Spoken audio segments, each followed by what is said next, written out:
Hello friends, welcome to the exam hacker YouTube channel. दोस्तों, आज की इस वीडियो में हम लोग क्या डिस्कस करने वाले हैं। आज की इस वीडियो में हम लोग जो डेमोग्राफिक ट्रांजिशन थ्योरी है उसके 3 स्टेज हैं। इन तीनों स्टेज को आज हम लोग यहाँ पे डिस्कस करेंगे। तो हिंदी में है, जननांगीय संक्रमण की 3 अवस्थाएं को विवेचन कीजिए। तो सबसे पहले आप बताइए, डेमोग्राफिक हमारी ट्रांजिशन थ्योरी क्या है, उसकी 3 अवस्थाएं क्या हैं। तो देखो, डेमोग्राफी की जो ट्रांजिशन थ्योरी है, एक थ्योरी है जो पॉपुलेशन, किसी भी रीजन की पॉपुलेशन की स्थिति अभी कैसी है, फ्यूचर में कैसी रहेगी, इन सारी चीज़ों को एक्सप्लेन करती है। तो ये हमारा डिस्क्राइब करता है और प्रिडिक्ट भी करता है कि कैसा और कितनी फ्यूचर की पॉपुलेशन होंगी। ठीक है, मान लो अभी इंडिया की पॉपुलेशन हमारी एक्स है, फ्यूचर में कैसी होंगी, उसका पैटर्न क्या होगा, ये भी हमारा डेमोग्राफिक ट्रांजिशन थ्योरी प्रेडिक्ट करता है। डेमोग्राफी हमारी थ्योरी और भी क्या बोलती है कि कोई भी रीजन है, उसकी जो पॉपुलेशन है वो टाइम के साथ पहले स्टार्टिंग में हाई बर्थ रेट और हाई डेथ रेट होती है, लेकिन टाइम के साथ धीमे धीमे वो हमारी लो बर्थ रेट और लो डेथ रेट में कन्वर्ट हो जाती है। तो डेमोग्राफिक ट्रांजिशन थ्योरी हमारी बोलती है कि कोई भी कंट्री पहले हमारी high birth rate high death rate की कंडीशन में होती है, बाद में धीमे धीमे उसकी बर्थ रेट भी कम होती है और डेथ रेट भी कम होती है। ये और भी बताती है कि जो हमारी कोई भी कंट्रीज़ की जो पॉपुलेशन होती है या उसकी जो सोसाइटी होती है वो रूरल अग्रेरियन सोसाइटी होती है। पहले लोग एग्रीकल्चर में ज़्यादा इन्वॉल्व होते हैं, लेकिन ओवर द टाइम धीमे धीमे अर्बन इंडस्ट्रियल सोसाइटी हो जाती है। इसके अलावा डेमोग्राफिक ट्रांजिशन थ्योरी क्या बोलती है कि जो सोसाइटी है सॉरी जो सोसाइटी है किसी भी रीजन की, वो पहले इलिटरेट हुआ करती थी और बाद में लिटरेट हो जाती है। तो डेमोग्राफी एक बार और समराइज करते हैं, इसके बाद 3 स्टेज में देखेंगे। ठीक है, 3 स्टेज क्या है इसका। डेमोग्राफिक ट्रांजिशन थ्योरी क्या बोलती है कि किसी भी रीजन की पॉपुलेशन अभी प्रेजेंट में कितनी है और कैसी है और फ्यूचर में कितनी होंगी, ये चीज़ें एक्सप्लेन करती है। दूसरी चीज़ एक्सप्लेन करती है कि जो किसी भी रीजन की जो पॉपुलेशन है और उसकी जो सोसाइटी है, सोसाइटी पहले एग्रीकल्चरल सोसाइटी थी, एग्रीकल्चर सोसाइटी से बाद में चेंज होके इंडस्ट्रियल अर्बन सोसाइटी में कन्वर्ट हो जाती है। तीसरी चीज़ हमें बताती है कि जो सोसाइटी होती है स्टार्टिंग में इलिटरेट होती है, लेकिन बाद में लिटरेट सोसाइटी में कन्वर्ट हो जाती है। तो ये हमारी डेमोग्राफिक ट्रांजिशन थ्योरी प्रेडिक्ट करती है किसी भी रीजन की पॉपुलेशन और उसकी सोसाइटी के बारे में। अब यही थ्योरी का जो ट्रांजिशन है, मतलब जो हमारी सोसाइटी चेंज होती है एग्रीकल्चर से इंडस्ट्रियल सोसाइटी में, तो इन सब ट्रांजिशन के लिए 3 स्टेज का मेंशन किया है कि 3 स्टेज में किसी भी रीजन की जो पॉपुलेशन है वो हमारा चेंज होती है। पहला स्टेज पहले स्टेज की बात करें तो पहले स्टेज में हमारी जो वहाँ की पॉपुलेशन की जो फर्टिलिटी होती है वो बहुत ज़्यादा हाई होती है और मोर्टालिटी रेट भी, डेथ रेट भी बहुत ज़्यादा हाई होती है। क्यों? क्योंकि उस रीजन में फूड का जो सप्लाई होता है वो इनसफिशियंट होता है और जो एरिया होती है वाइड स्प्रेड एपिडेमिक जो महामारी से वो गुजरती रहती है।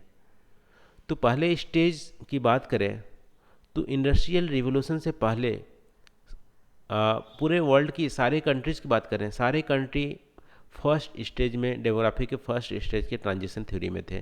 ठीक है, तो उस समय पूरे वर्ल्ड में हाई फर्टिलिटी रेट भी था और मोर्टालिटी रेट भी ज़्यादा था, फूड सप्लाई हमारी इनसफिशिएंट था और महामारी ज़्यादा थी।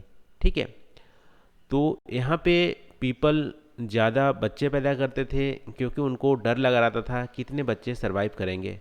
तो हाई बर्थ रेट वहाँ पे इसलिए था। लार्ज फैमिलीज़ भी थी क्योंकि जो सोसाइटी हुआ करती थी वो जनरली एग्रीकल्चरल बेस्ड सोसाइटी थी, एग्रीकल्चर एक्टिविटीज़ में इन्वॉल्व थे।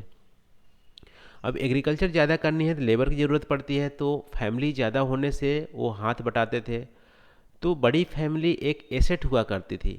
ठीक है, पहले एग्रीकल्चर सोसाइटी में बड़ी फैमिली एसेट हुआ करती थी, इसलिए लार्ज फैमिली भी रखते थे। और पॉपुलेशन की स्लो ग्रोथ होती थी क्योंकि हाई बर्थ रेट और हाई डेथ दोनों ही थे। तो नेट जो गैप था बर्थ रेट और डेथ रेट में वो हमारे कम था, इसलिए स्लो पॉपुलेशन ग्रोथ हुआ करती थी। लाइफ एक्सपेक्टेंसी सोसाइटी की कम थी, फर्स्ट स्टेज में कम हुआ करते हैं, और इलिटरेट मोस्टली पीपल होते थे, और लो लेवल ऑफ इकोनॉमिक और टेक्नोलॉजी डेवलपमेंट होता था फर्स्ट स्टेज वाले में। तो यही बात कर रहा है कि फर्स्ट स्टेज जो डेमोग्राफी ट्रांजिशन थ्योरी सारे वर्ल्ड की कंट्रीज थी 200 साल पहले, सारे कंट्रीज लगभग में इसी स्टेज में थी। अभी भी कुछ हमारी अफ्रीकन की कंट्रीज हैं और रेन फॉरेस्ट जो हमारी ट्राइब्स हैं, जहाँ पे इक्वेटोरियल हमारी क्लाइमेट पाई जाती है, वहाँ के जो ट्राइबल लोग हैं वो अभी भी first stage of transition theory में है। ठीक है, तो हमारा हो गया डेमोग्राफी ट्रांजिशन की फर्स्ट स्टेज। अब दूसरी स्टेज की बात करते हैं, तो दूसरी स्टेज फर्स्ट स्टेज के बाद आता है, और यहाँ पे आप बोलोगे तो दूसरे स्टेज को भी दो पार्ट में डिवाइड किया है। एक तो beginning of second stage. Second stage की बिगनिंग की बात करें तो फर्टिलिटी रेट तो हाई रहती है, लेकिन मोर्टालिटी रेट, डेथ रेट जो है वो डिक्लाइन करती है, क्योंकि जो कंट्री होती है जहाँ पे second stage demographic transition theory में जाती है, तो वहाँ पे सैनिटेशन और हेल्थ जो कंडीशन है वो हमारा इंक्रीज करता है। इसकी वजह से मोर्टालिटी रेट हमारी डिक्रीज हो जाती है। हाई पॉपुलेशन ग्रोथ हमारा होता है, क्योंकि बर्थ रेट और डेथ रेट में ज़्यादा गैप होता है। बर्थ रेट तो हाई रहता है, लेकिन डेथ रेट हमारा कम हो जाता है, तो हाई पॉपुलेशन ग्रोथ होती है।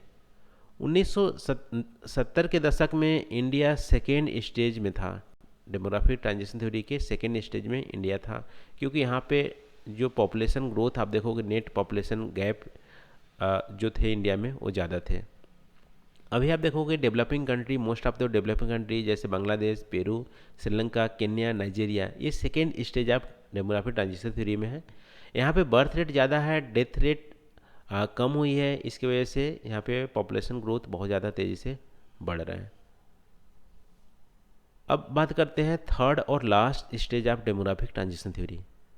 थर्ड और लास्ट स्टेज में आप देखेंगे तो जैसा कि डेमोग्राफिक ट्रांजिशन थ्योरी प्रेडिक्ट करता है कि किसी भी रीजन की जो पॉपुलेशन होती है, high population, high birth rate, high death rate से low birth rate, low death rate में कन्वर्ट हो जाती है।